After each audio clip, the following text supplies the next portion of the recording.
Awesome. And we're performing Man Listening to Disc. This isn't bad. Ambling along 44th Street, With Sonny Rollins for company. his music flowing through the soft calipers of these earphones. As if you were right here beside me. On this clear day in March, the pavement sparkling with sunlight, pigeons fluttering off the curb, nodding over profusion of breadcrumbs. In fact, I would say my delight at being suffused by his phrases from his saxophone. Some like honey, some like vinegar. Is surpassed only by my gratitude to Tommy Porter for taking this time to join us on this breezy afternoon.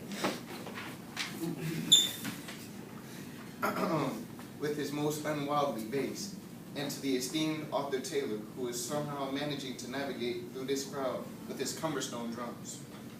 And I bow deeply to Thelonious Monk for figuring out a way to motorize or whatever his huge piano so he could be with us today. This music is loud, yet so confidential, I cannot help feeling even more like the center of the universe than usual as I walk along to a rapid little version of The Way You Look Tonight. And all I can say to my fellow pedestrians, to the woman in the white sweater, to the man in the tan raincoat with the heavy glasses, who mistake themselves for the center of the universe. all I can say is, watch your step. Because the five of us, instruments and all, are about to angle over to the south side of the street, and then, in our own tightly knit way, turn the corner at 6th Avenue. And if any of you are curious about where this aggregation, this whole battery-powered crew is headed, let us just say that the real center of the universe, The only true point of view. is full of hope that he, the hub of the cosmos, with his hair blown sideways, will eventually make it all the way downtown. Okay.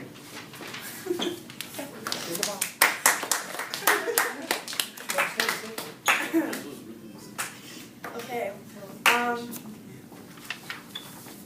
to help this poem, we used props, Like to the get, bird.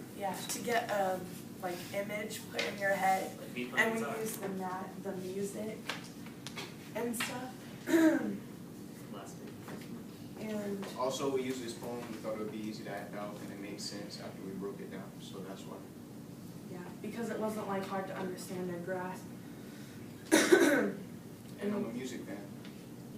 Go ahead. And we say certain lines together to emphasize the point in the poem. I've got a question, because two groups did the same poem, right? Yes. And the thing is, the guy's actually listening to the poem, he's actually listening to music on the headphones, which how, it was difficult to try to think of how you're supposed to make that clear to the audience when actually you're listening to the stuff inside, it's very confidential, right? Because it's inside his head, really. Was that a hard thing to try to even think about that? Yeah, because the poem kind of builds on itself just like jazz music builds. Like you add one instrument and then you add a couple more instruments and the song builds. So just like this poem with the people adding it, our momentum of the way we speak, is, what's the word? It moves faster. Yeah, tempo. There's a better tempo. Yeah. I had headphones, just saying. Right. But I'm saying, because the music is in the headphones, but yet you're trying to actually present this to the class, which is more public, but the experience is actually very private. Yeah, I think when we introduce the idea that he's listening to it through the headphones, it kind of gives that, feel that it's, even though it's going on in his head, it's still kind of public.